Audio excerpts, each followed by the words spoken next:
오늘 하나님께서 우리에게 주시는 말씀은 창세기 제21장 1절에서 7절까지는 말씀입니다.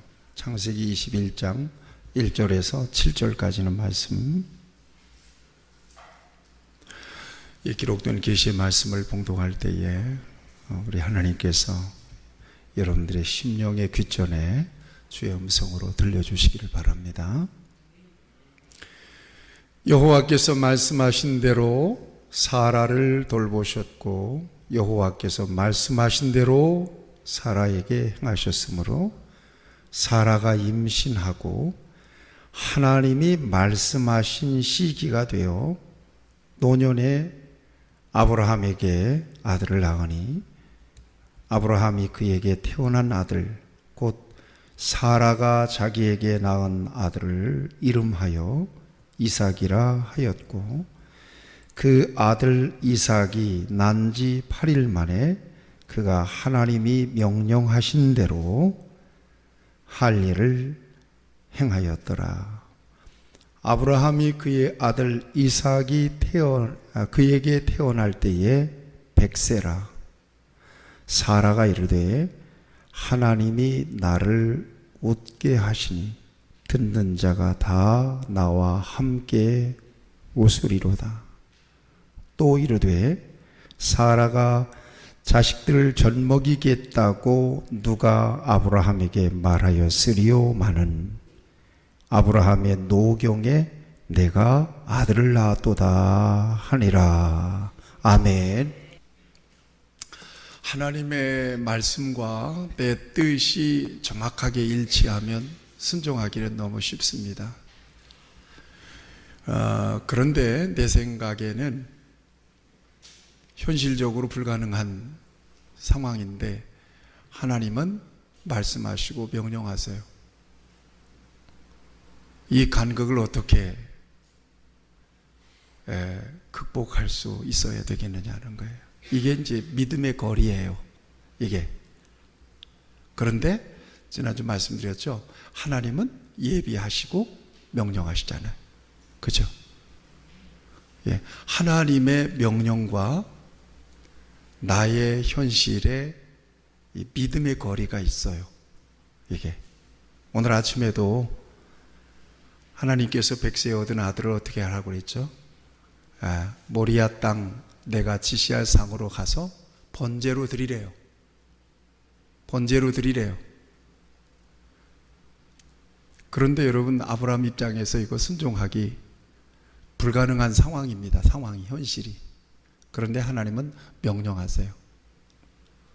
자, 하나님의 명령과 이 아브라함의 상황은 대단한 큰 간극이 있어요. 이렇게.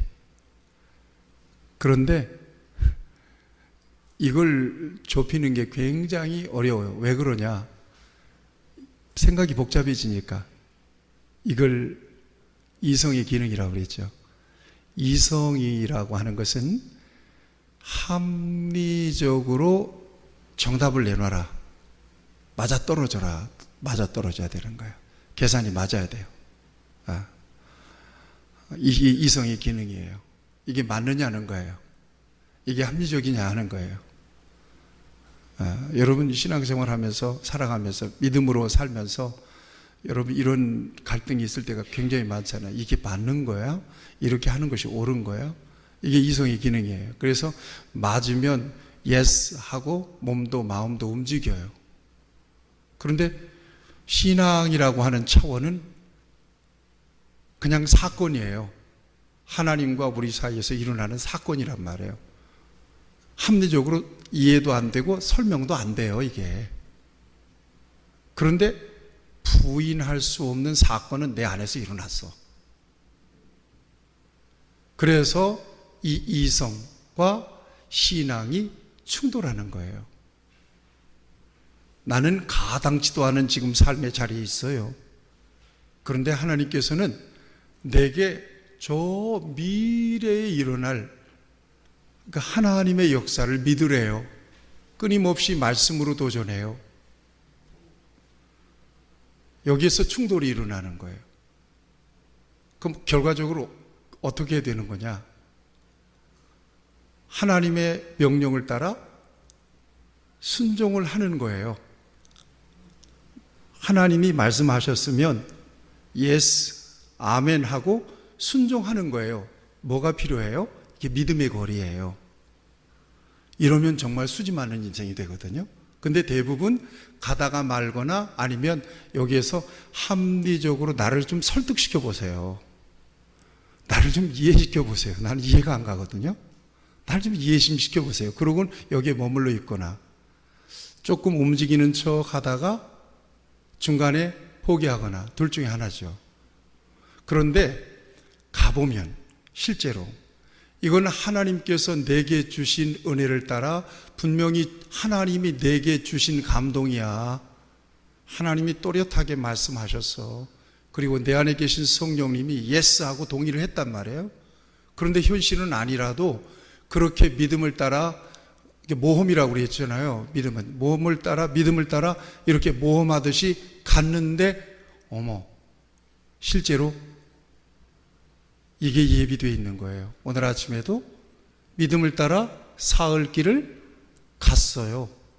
갔는데 모리아 땅 하나님이 지시하신 산으로 갔을 때 아브라함이 뭐라고 그래요? 종들 둘 데리고 갔는데 여기 기다려 너희들은. 우리 둘이 저 산에서 하나님께 예배하고 올게. 우리가 그런단 말이에요. 그래서 가서 올라가서 제단 쌓고 이삭을 목을 치려고 할 때 하나님이 말리잖아요. 그리고 이 아브라함을 축복해요. 그러고 보니까 숯불에 뿌리 걸려서 몸부림하고 있는 순양 한 마리가 예비되어 있는 거예요. 그래서 그 양을 이삭을 대신해서 번제로 드리죠. 자, 명령을 받는 자리와 명령하신 이 하나님의 명령에는 현실과 이 명령 사이에는 굉장한 거리가 있어요. 이렇게 굉장히 이거 순종하기가 어려워요. 네. 그런데 이게 예스하고 순종하기만 하면 하나님의 사건을 경험하게 되는 거거든요. 이게 전부 다 성경은 이런 구조로 되어 있어요. 약속과 성취, 명령과 성취, 이렇게 되어 있단 말이죠. 그런데 하나님이 명령하시는 나의 삶의 자리는 하나님의 이 명령하신 말씀과는 전혀 차원이 많이 달라. 틀려. 그런데 하나님이 go 하는 거예요. go 하는 거예요. 갈등이 많아지죠. 여기서. 네, 아브라함이 99세 때 하나님의 약속을 받잖아요. 그 이전에는 또 하나님이 야, 너 밤에 데리고 나가서 저 하늘 별 보이니? 예, 보여요. 얼마나 무수하게 많지. 네 자손을 그렇게 만들어 주리라고 약속하잖아요. 그리고 99세 때 약속하잖아요. 사라는 몇 세예요? 89세 때니까 10살 차이니까 내년 이맘때도 아들 줄게. 네 부인이 아들을 낳을 것이다 그래요. 근데 너무나 구체적인 거야. 아브라함이 이름을 아브라함으로 바꿔주시죠. 사라의 이름을 사라로 바꿔주세요. 그리고 태어날 아들의 이름까지 지어줘요. 이삭이라고 해라. 너무나 구체적이잖아요. 구체적이죠. 이게 명령의 자리예요. 명령이에요. 약속이에요. 그런데 지금 아브라함의 삶의 자리는 어디 있어요? 99세의 자리에 있어요. 89세의 자리에 있단 말이에요. 그러니까 99세, 89세 이 늙은 애들이 무슨 애를 한다고 저렇게 말씀하시나? 응? 그러니까 여기서 뭐 했다고요? 웃었단 말이에요. 이 웃음은 어떤 웃음이에요? 어떤 뉘앙스가 있는 웃음이에요? 말도 안 돼. 이런 웃음이에요. 이런 웃음 나는 명령을 받을 때가 있단 말이에요. 저와 여러분들에게.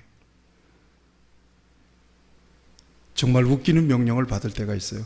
웃기는 감동을 주실 때가 있단 말이에요. 여러분 잘 들으세요. 오늘 명절 끝에 나오신 여러분들에게.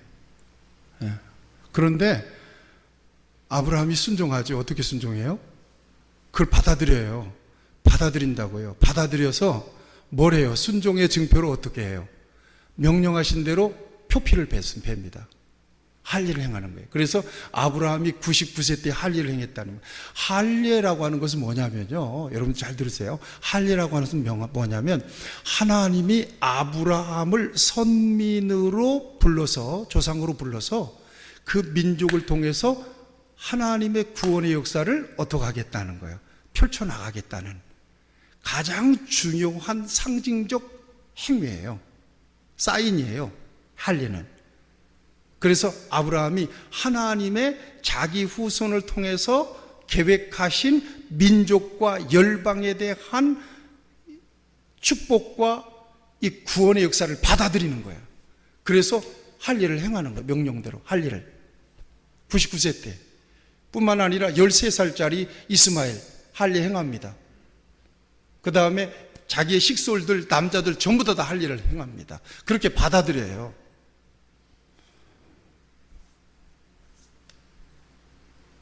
그건 믿음이잖아요.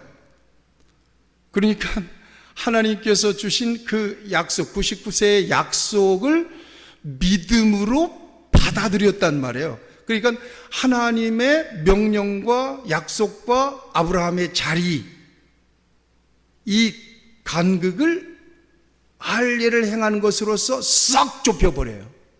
그래서 하나님의 뜻대로 자신의 의지를 밀착시켜버리는 거예요.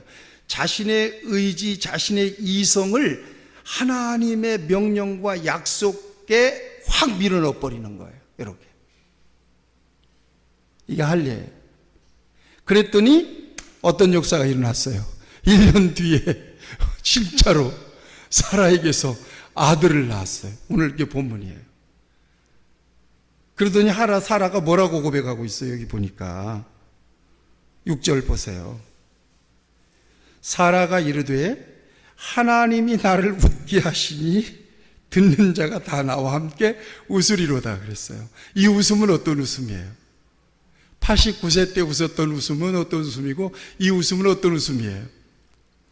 약속대로 하시네, 말씀대로 이루어 주셨네, 놀랍도다, 이런 웃음이에요. Praise the Lord, 이런 웃음이에요. 그냥 너무나도 신기하고도 너무나도 감격스러운 웃음이에요. 89세 노인네가 아들 낳고는. 그래서 그냥 그 웃음이 이름이 된 거예요. 하나님 말씀대로. 이삭이라고 하는 뜻은 웃었다 이 말이에요. 기쁨이라는 말이에요. 이제 오늘 본문 말씀이에요. 자, 그러니까 이제 여기를 보세요. 그러니까 저와 여러분들을 예수님 안에서 불러내신 하나님은 뭔가 선하신 계획들을 가지고 계시겠죠? 그 선하신 계획의 최종적인 계획은 어떤 거예요? 영원한 하나님의 나라와 부활과 영생이에요. 그렇죠? 이게 최종적인 계획이에요. 그 계획 안에서 그 약속을 붙잡게 하고 믿음으로 붙잡게 하고 지금 여러분들의 남은 인생을 살아가게 하신단 말이에요, 지금.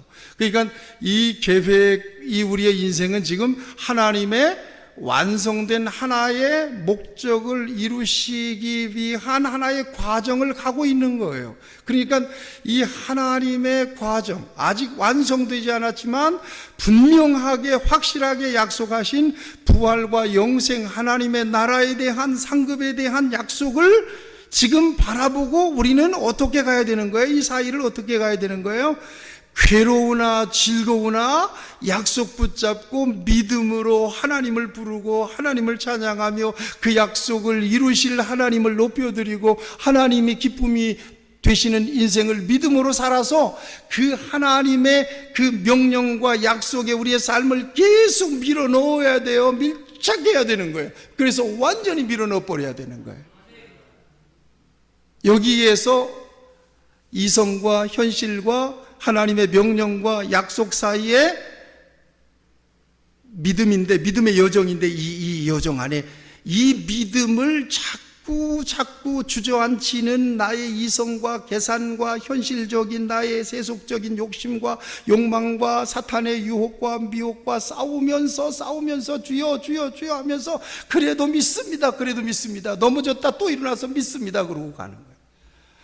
이 여정에서 로마서 8장을 보면 하나님의 성령이 우리를 도와주세요.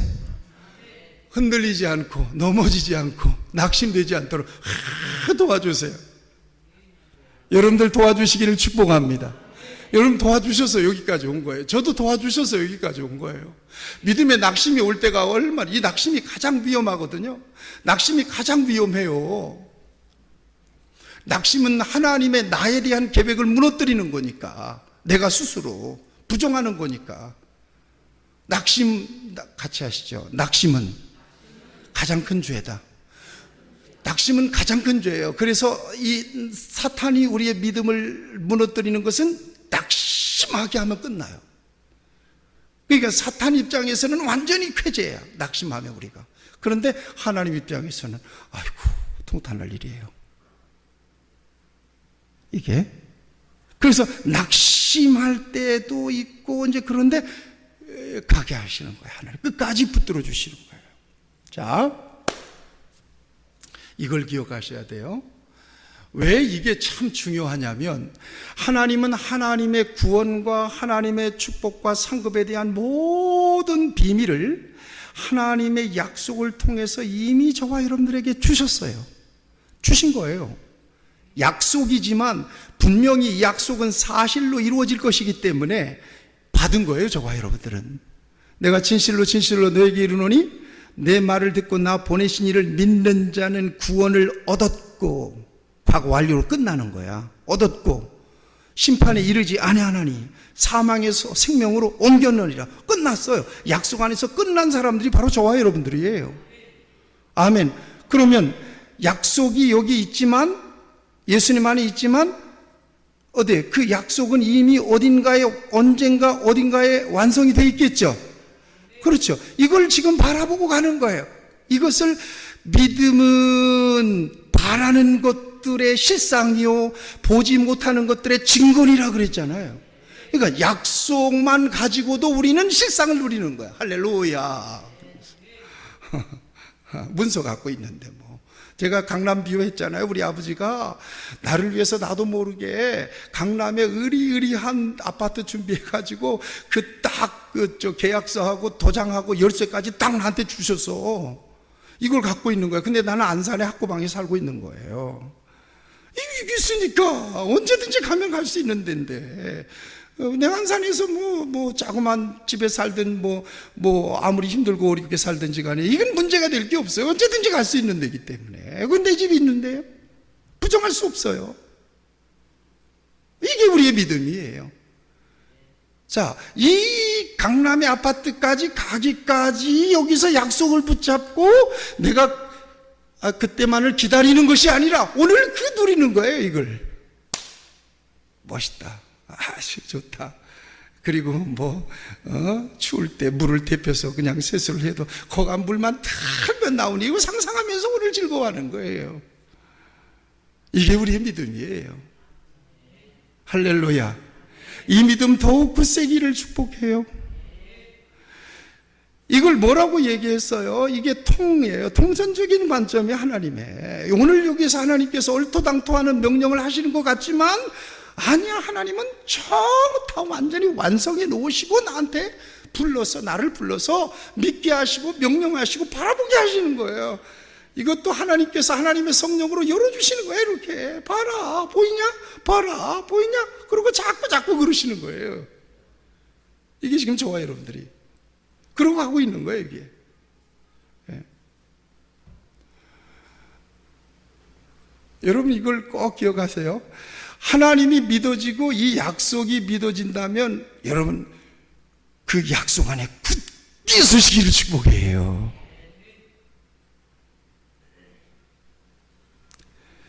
그 약속은 뻥이 아니니까.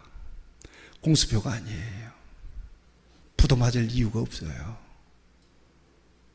그래서 이 약속이 너무 중요하기 때문에 성령으로 우리에게 보증이 되셨느니라 이렇게 말씀하잖아요. 성령으로 보증해 주신 거예요. 성령으로 인쳐 주신 거예요. 이게 확실하다. 도장 딱 찍었다는 거예요. 여러분 약속이 있으시죠? 믿으시죠? 그때까지는 흔들릴 수는 있어요. 현실적인 타협도 있을 수 있어요. 그렇지만 낙심하지 말고 비틀거리더라도 약속 붙잡고 그때까지 승리하신 여러분들 되시길 축복합니다. 성경은 이런 구조로 딱 아구를 맞춰놨어요. 하나님 명령만 하고 끝나는 게 아니야. 하나님이 약속만 하고 무책임한 게 아니라 그 약속이 이루어지기까지 하나님은 관리하신단 말이에요. 이 과정, 이 관리받는 과정에 지금 저와 여러분들이 있고 그 관리하시는 과정 속에서 하나님이 보여주시는 사인과 기적이 있어요. 이렇게 이걸 누리면서 살아가는 저와 여러분들이 돼야 돼요.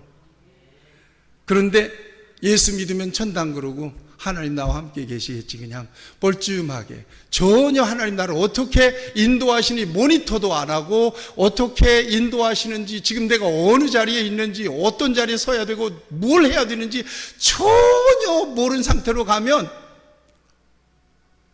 어쩌다가 하나님의 약속을 분명히 믿긴 믿었는데 그 믿음도 살펴봐야 돼요. 왜냐하면 야고보서에 의하면 뭐예요? 행함이 없는 믿음은 죽은 믿음이라고 그랬으니까 그 믿음으로 어떻게 네가 구원받을 수 있겠느냐. 그런데 그 믿음이 정말 구원에 이르기에 합당한 믿음이라 치더라도 그 사람은 사는 동안 많은 기회를 놓쳐버리고 마는 거예요. 아시겠죠? 기회를 다 놓쳐버리고 마는 거예요. 그냥 사는 동안에 하나님께서 우리에게 주신 아니 생각해 보세요. 여러분 생각해 보세요. 자, 아파트 당첨이 됐어. 지금 나는 월세를 살고 있어. 그런데 아파트 당첨될 날짜가 딱 정해졌고 당첨되기 전에 아우 나 아파트 구조 나 별로 마음에 안 들어. 돈 한 1억 들여서 아파트 구조 리모델링을 싹 다시 했어. 그리고는 이사 날짜가 딱 잡혀져 있어. 이사 가면 거기서 살면 되는 거지만 이사 가기 전에 나한테 흥분이 있잖아요. 나한테 소망이 있잖아요. 나한테 감격이 있잖아요. 이것도 누려야죠. 이것도 누려야죠. 이것도 혼자 으시시면서 누려야죠. 이것도 남에게 뭔가 자랑하면서 은근히 자랑하면서 누려야죠. 그렇잖아요. 누릴 수 있잖아요. 그렇죠? 근데 그건 다 놓치고 산다는 얘기예요. 분명히 예비되어 있는데 오늘 찌질이도 힘들어서 그냥 뭐 그렇게 사는 거예요. 놓치고 사는 거예요. 여러분 이해가 되시면 아멘.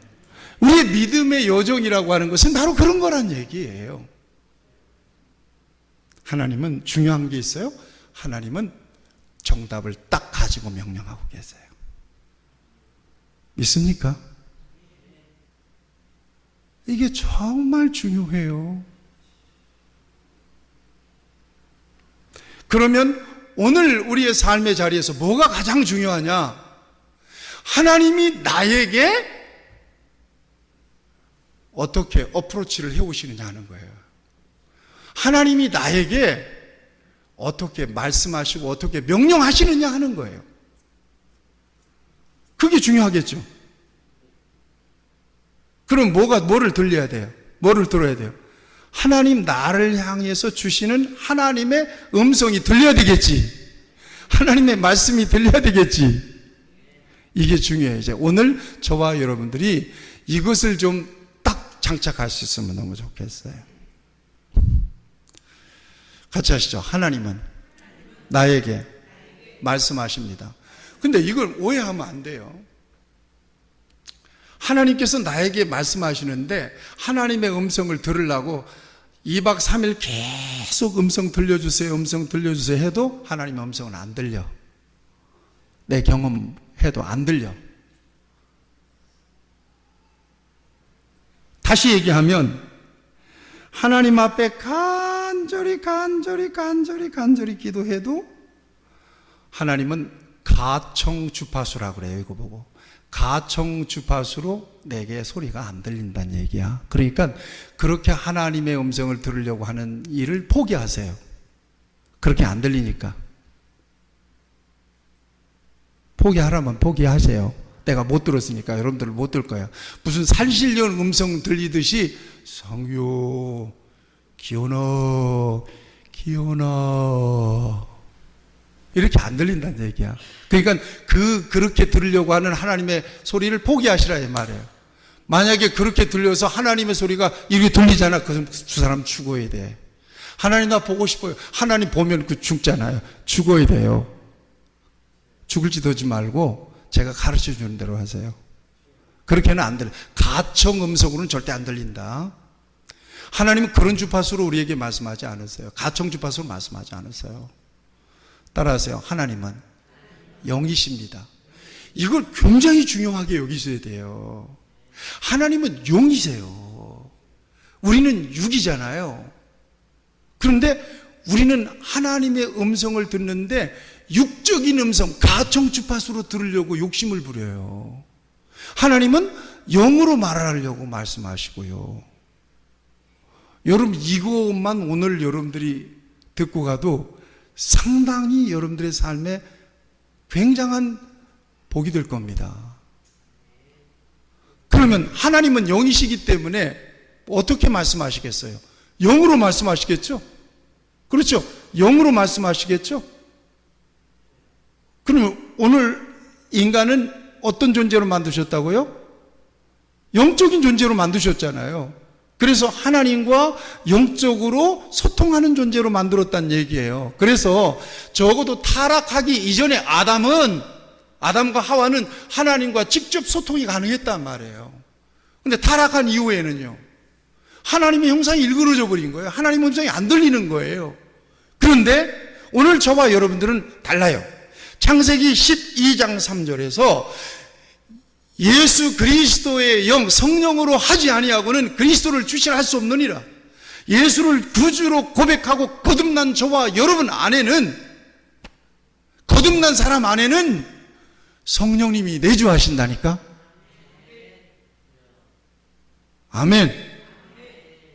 그러니까 왜 하나님께서 예수님의 보혈로 저와 여러분들의 죄를 대속하시고 하나님과 우리 관계를 회복시키셨느냐? 이게 도대체 하나님과의 관계가 회복됐다는 것은 도대체 뭐냐? 의롭다고 하는 건데 이 의라고 하는 것은 뭐냐? 하나님과 내가 관계가 회복됐, 소통이 가능하게 됐다는 거예요. 예수 그리스도의 영 안에서. 그러면 예수 그리스도, 하나님이 우리에게 말씀하신다면 예수 그리스도의 영 안에서 우리에게 말씀하시겠죠. 그렇죠? 그러면 예수 그리스도의 영 안에서 우리에게 주시는 말씀은 어떤 말씀일까요?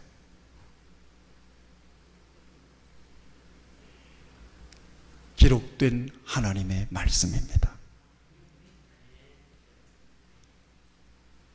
하나님께서 예수 그리스도의 영 안에서 우리에게 들려주시는 말씀은 하나님의 영으로 감동해서 기록하게 하신 특별 계시가 되시는 하나님의 말씀이에요.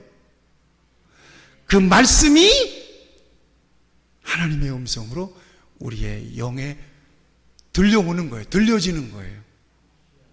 이걸 하나님의 음성을 들었다고도 하고, 주로 하나님께서 저에게 말씀하셨다, 하나님께서 저에게 감동해 주셨다라고 표현하잖아요. 그렇죠? 자, 우선 이걸 중요하게 여러분들이 딱 기억하시고 지금부터 하시는 말씀을 잘 들으셔야 돼요. 똑같은 사람인데 불신자들에게는 하나님의 음성이 안 들립니다. 미안하게. 거듭나지 않았기 때문이에요.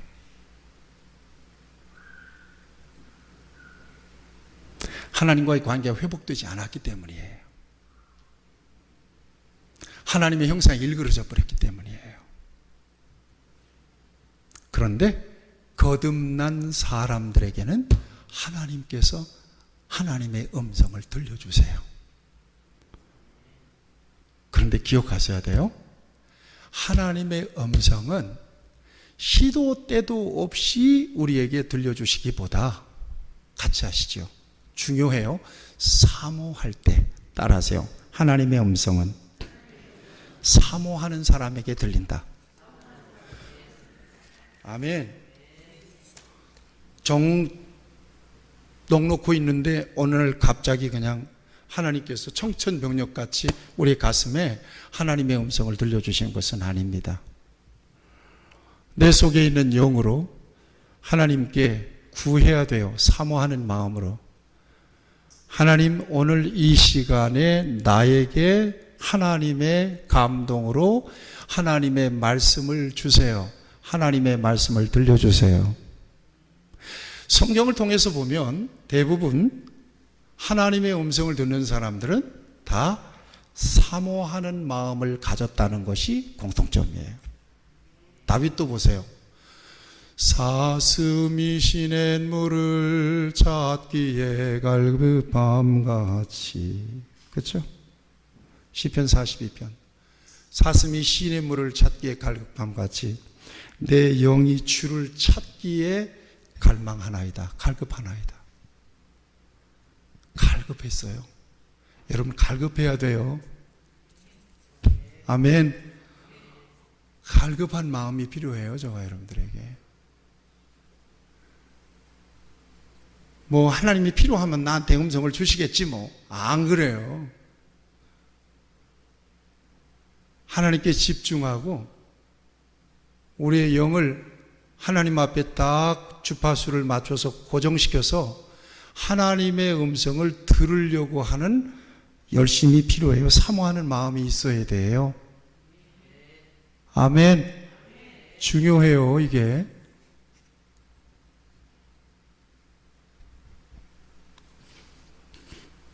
하나님의 사슴이 시냇물을 찾기에 갈급함같이 내 영혼이 주를 찾기에 갈급하니이다. 내 영혼이 하나님 곧 살아계시는 하나님을 갈망하나니 내가 어느 때까지 하나님께 나아가서 하나님의 얼굴을 배울까? 오순절에 성령 받았던 사람들은 몇 명이에요? 120명이죠? 근데 예수님을 따르던 사람들이 120명만 있었던 거 아니잖아요.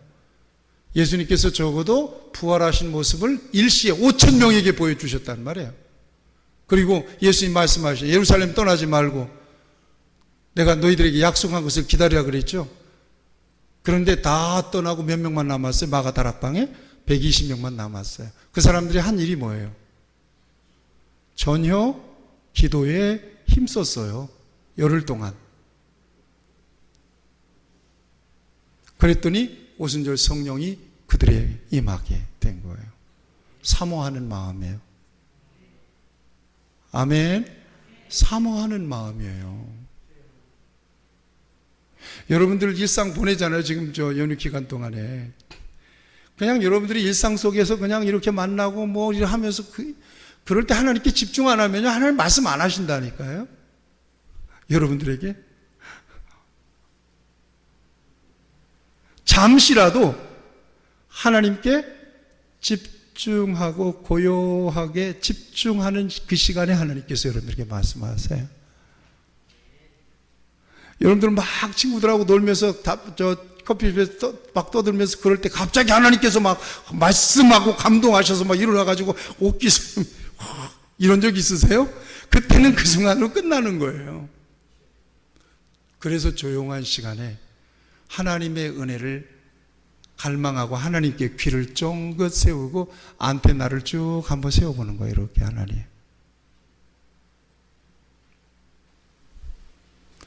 추석날 새벽에 오늘이 추석인가요? 어제인가요? 어제 연휴 첫날에 교회에 왔어요. 새벽 그때는 또 너무 일찍 일어나요.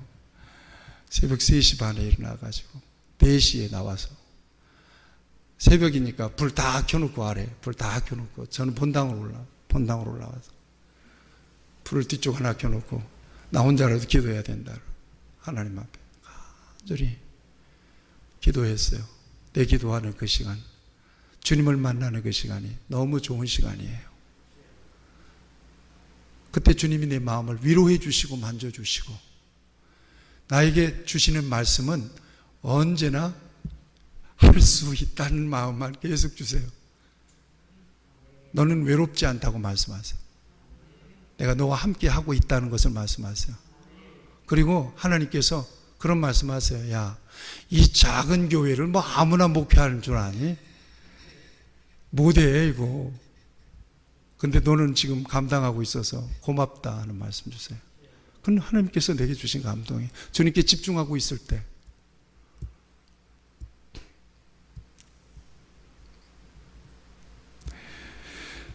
베드로전서 2장 2절 3절에 보면 이렇게 말씀하세요. 갓난 아이들과 같이 순전하고 신령한 젖을 사모하래요. 갓난 아이, 우리 어르신들은 아시겠죠. 아기 낳으면 어떻게 전례를 맞고 파고 들어가가지고 빨아먹잖아요. 그렇게 말씀을 사모하래요. 그렇게 사모하는 마음을 가지라는 거예요. 여러분, 그렇잖아요. 인간관계를 하더라도 우리가 그냥 딱 약속 정해놓고 이렇게 계획적으로 만나잖아요. 우리 하나님도 마찬가지라니까요. 내가 엉뚱한데 정신이 다 팔려 있을 때 하나님께서 말씀하시기를 가라사대 이렇게 안 한다니까요. 내가 하나님께 집중할 때예요. 그걸 누구만 할 수 있느냐? 예수 안에서 거듭난 저와 여러분들은 그렇게 할 수 있어요. 그리고 그렇게 해야 되는 거고요.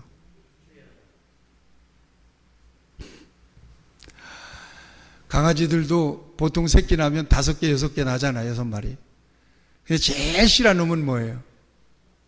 그냥 막 파고 들어가서 먹는, 제일 저 잘 나오는, 저 물고 있는. 사람은 어디에 관심 있느냐에 따라서 거기 집중하잖아요. 돈에 관심 있는 사람은요, 돈벌이 하는 데 있으면 이게 솔깃 음성이 들려요. 들리죠? 저기서 저 사람들이 돈 버는 얘기해도 이렇게 돌아간다니까요. 몸이 아픈 사람들은요. 몸이 아프니까 세상에 민간요법 비방들은 다 들려요. 뭐 먹으면 어디 좋다더라. 뭐 먹으면 어디 좋다더라. 그래야 안 그래요, 권사님? 들리죠? 우리 교회도 그런 분 한 분 계시는데 솔깃으로 위장이 안 좋다? 양배추가 좋대요. 간장에는 인지숙이 좋대요. 다 들린다니까요, 이게. 그러니 여러분, 암에 걸린 사람들은요, 비방을 얼마나 찾겠어요. 다 그런 사람이 관심이 어디 쏠리느냐에 따라 들린단 말이에요. 이게 사모하는 마음이에요, 이게. 예. 맛있는 거 찾아다니는 사람들은요, 어디서 싼데 가성비가 좋은데 참 고기도 많고 좋다네? 그러면 거기로 들린다. 수험생들은요, 입시 정보에 빤하게 들린단 말이에요. 오늘 저와 여러분들 잘 기억하세요. 하나님의 자녀들은 하나님의 음성을 듣는데 사모하는 마음으로 귀를 기울이셔야 돼요. 그래야 말씀이 들려요. 잠시라도 괜찮아요. 목사님 바쁜데, 그럼 화장실로 들어가세요. 화장실 들어가서 가만히 앉아서 한 10분 정도는 거기서 할 수 있잖아요. 이렇게 묵상할 수 있잖아요. 하나님의 말씀은 결코 우연히 들리지 않는다. 사모하는 마음으로 귀를 기울일 때 하나님의 음성은 들을 수 있다. 참 희한한 게, 제가 설교를 할 때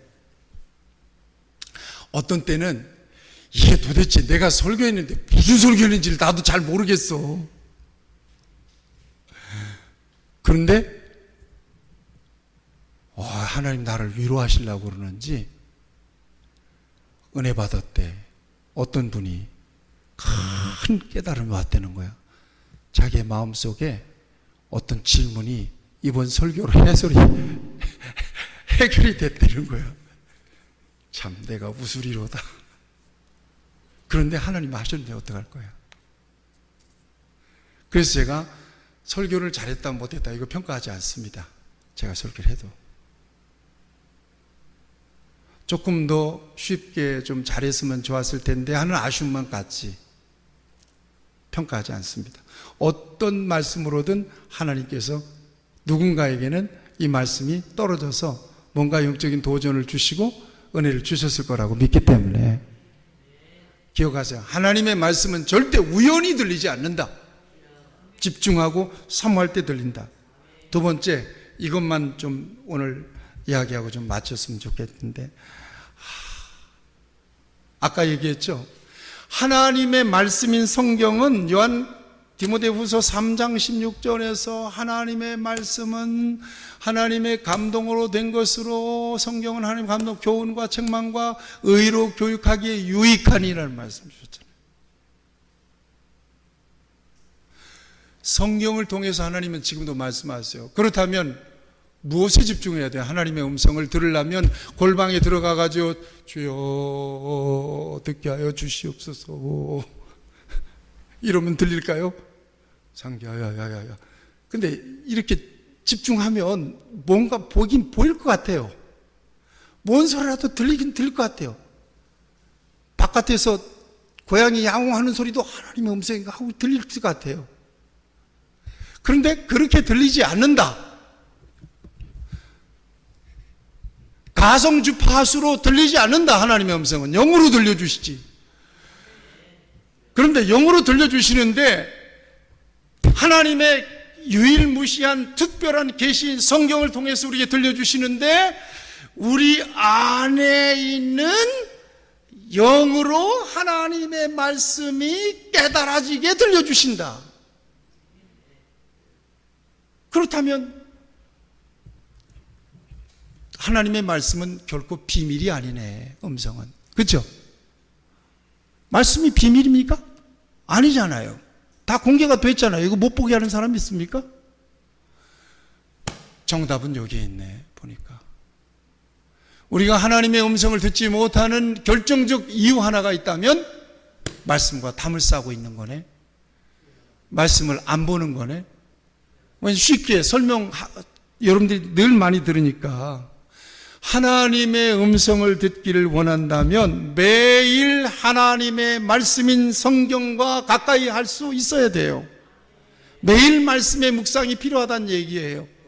스치는 말씀으로라도 성경 말씀이 스쳐가야 돼요. 저녁에 주무실 때 드라마 성경 1시간 딱 시간 타이밍 맞춰놓고 옆에다 놓고 드리면 하나님의 음성으로 말씀으로 꿈이라도 꿔요. 여기에 관심을 갖고 있어야 돼요. 성경은 담싸놓고 하나님의 음성을 들려주세요. 백날 첫날 개구리 수염 날 때가 돼도 안 돼. 안 들리는 거야. 이해하시겠어요? 그래서 성경을 의심 없이 사모하는 마음으로 들으면 분석할 것도 없이 그 말씀 자체가 내 영을 만져주시기 때문에 힘을 얻어 위로를 주셔 내 속에서 내 영이 아멘하게 하셔 그리고 아멘 그 말씀을 붙잡게 하셔 그 다음에 순종을 할 것을 하나님 앞에 기도로 올려드려 그리고 그 말씀을 늘 되새기면서 상황은 이상하게 돌아가는데 하나님께서 내게 주신 말씀은 나를 안심시키고 나에게 긍정의 마음을 주시고 내가 나를 통해서 이루어 주실 하나님의 역사를 끊임없이 보여주셔. 그러면 나는 그 말씀을 붙잡고 하나님께 감사하며 찬양하며 하나님의 때에 오늘 말씀에서 계속 반복되는 게 뭐예요? 오늘 본문에서 뭐예요? 그가 여호와께서 말씀하신 대로 여호와께서 말씀하신 대로 여호와께서 말씀하신 시기에 이 말이잖아요. 응답이 99세 때 내년 이맘때에 받았던 그 현실 가능하지 않은 하나님의 약속이 이루어지는 것은 말씀 안에서 이루어지더라. 우리가 주목하는 바예요. 그러니까 이걸 떠나면 되겠어요? 안 되죠.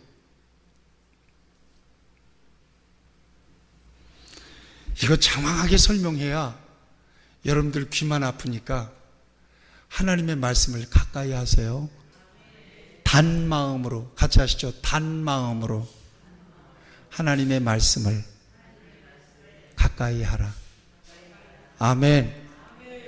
단 마음으로. 다윗이 그랬어요. 하나님의 말씀이 어찌 그리 내 입에 단지요 송이꿀보다 더 답니다 라고 고백하잖아요. 그래서 다윗은 이랬어요. 날마다 이 말씀을 읊조린다 그랬어요. 읊조린다는 말이 무슨 말씀인지 아세요? 그러니까 말씀이 계속 다윗에게는 있었던 거예요. 이 속에 읊조릴 말씀이 있었던 거야. 그 말 산신령같이 주신 말씀이 아니라 내 속에 읊조릴 수 있는, 그러니까 성경을 안 펴더라도 읊조릴 수 있는 말씀이 있었던 거야. 읊조렸다는 것은 뭐예요? 오늘날로 쉽게 얘기하면 말씀으로 씨부름거렸다 이 말이에요. 말씀으로 씨부름거렸다 이 말이에요. 여호와는 나의 목자시니 내가 부족함이 없습니다. 아침에 주의 인자하심으로 나를 들으시고 밤마다 주의 성실하심으로 나를 보호하십니다. 말씀으로 계속해서 읊조렸어요. 이것이 자기의 마음속에 확증이 되고 이것이 자기를 향한 하나님의 계획이 되고 그 말씀에 다윗이 동의하고 아멘하고 말씀을 붙드는 순간 대적들과 원수들 앞에 설 수도 있었고 전쟁통에 담장을 뛰어넘을 수도 있었고 골리앗 앞에서도 당당하게 맷돌로 맞설 수가 있었던 겁니다. 오늘 상황, 오늘 현실을 능히 이겨낼 수 있는 이 상황을 초월해서 여러분들을 이끄시기 원하시는 여기에 말씀에 집중하시기를 축복합니다. 명절 끝이니까 한 번 더, 하나 더 얘기해야 되겠어요. 같이 합시다. 아멘. 하나님의 말씀 앞에 아멘 해야 그 말씀이 내 말씀이 되는 줄로 믿습니다. 오늘 오신 분들만 비밀이에요. 다른 사람 가르쳐 달라면 500원 받고 가르쳐 주세요. 여러분들이 오늘부터 실천하면 여러분들의 삶이 바뀔 겁니다. 하나님의 말씀이 떨어질 때 아멘 해야 돼요. 자, 분명히 얘기할게요. 자, 창세기 15장 6절 말씀은 기독교 신앙에 있어서 가장 중요한 믿음으로 말미암아 의롭게 된다는 말씀을 증명하는 말씀이에요. 기준의 말씀이에요. 이 말씀을 사도 바울이 끌어다가 우리가 구원받는 것은 믿음으로 되는 것이다.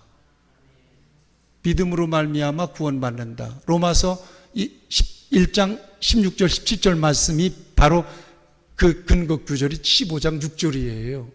이 말이 무슨 말인가 하면 아브라함이 하나님을 믿으니 하나님께서 이를 그의 의로 여기셨다 이 말이에요. 이게 뭐냐? 자손 준다고 해서 기다려도 자식이 안 와. 그런데 하나님께서 아브라함에게 자식 줄게. 네 분명히 자손들이 많아질 거야. 너를 반드시 축복할 거야. 그랬을 때 아브라함이 어떻게 한 줄 아세요? 아만 그런 거예요. 믿으니라고 하는 말을 히브리어로 아만이라 그래요. 같이 합시다. 아만.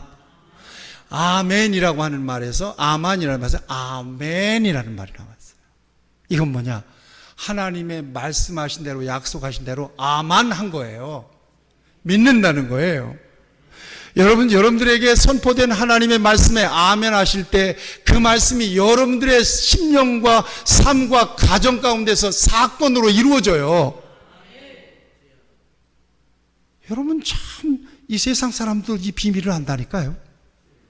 시크릿이라고 하는 그 책에서 이런 게 있어요. 자꾸 자기가, 이건 기독교적인 사상과 달라요. 자꾸 자기가 원하는 것을 생각하고 긍정하고 이야기하면 그대로 된대요.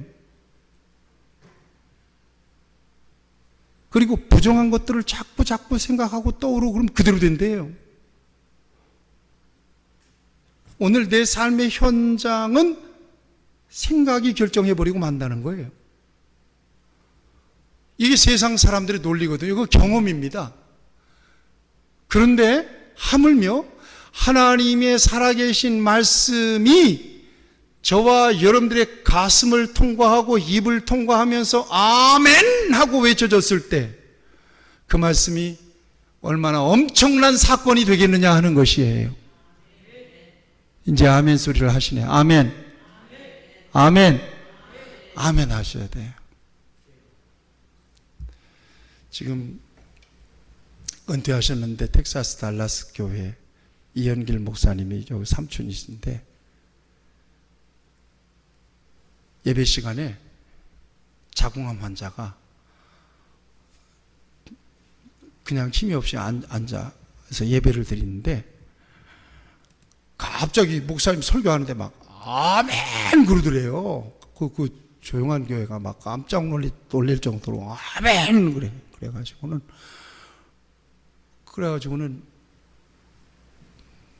놀래가지고는 물어봤대요. 근데 목사님이 말씀을 선포하는데 갑자기 막 불덩어리가 이렇게 떨어오면서 그냥 아멘 외쳤다는 거예요. 그러고 난 다음에 어떤 역사가 일어나느냐. 암이 다 쏟아져 난 거예요. 화장실에 가서 다 병원 갔더니 그러더래요. 기적이 일어났다고 그러더래요. 없어졌다고 그러더래요. 이게 아멘의 기적입니다. 이영길 목사님 책에 보면 나와요. 스토리가.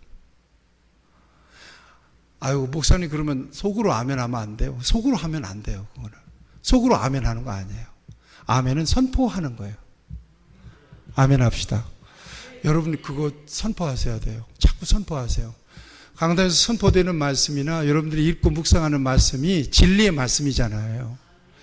강단에서 설교는 선포된 말씀이잖아요. 그러니까 여러분들의 마음속에 아멘 하면 그 아멘을 통해서 여러분들이 아멘으로 말씀을 여러분들의 심령을 통과하면서 선포하면서 그 말씀이 사건으로 이루어지게 되는 거예요. 아멘. 그래도 속으로 아멘. 아멘. 훈련이 안 돼서 그래요. 큰 소리로 아멘 합시다. 아멘. 오늘 여러분들에게 하나님의 음성이 들려서 정말 그 음성대로 저와 여러분들이 순종함으로써 하나님의 확실한 말씀을 통하여 확실한 음성을 듣고 순종함으로써 하나님께서 여러분들을 위해서 예비해 놓으신 하나님의 사건들, 복된 사건들을 경험하고 누리고 증거하는 여러분들이 되시기를 주님의 이름으로 축복합니다.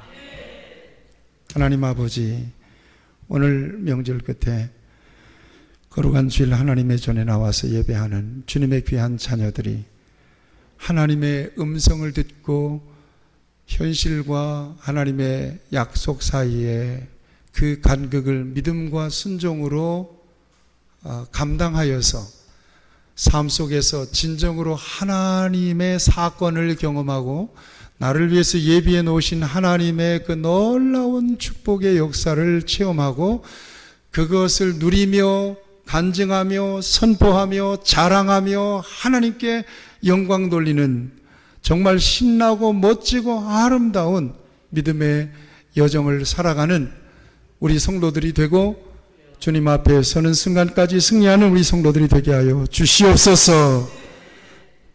예수님의 이름으로 기도하옵나이다. 아멘.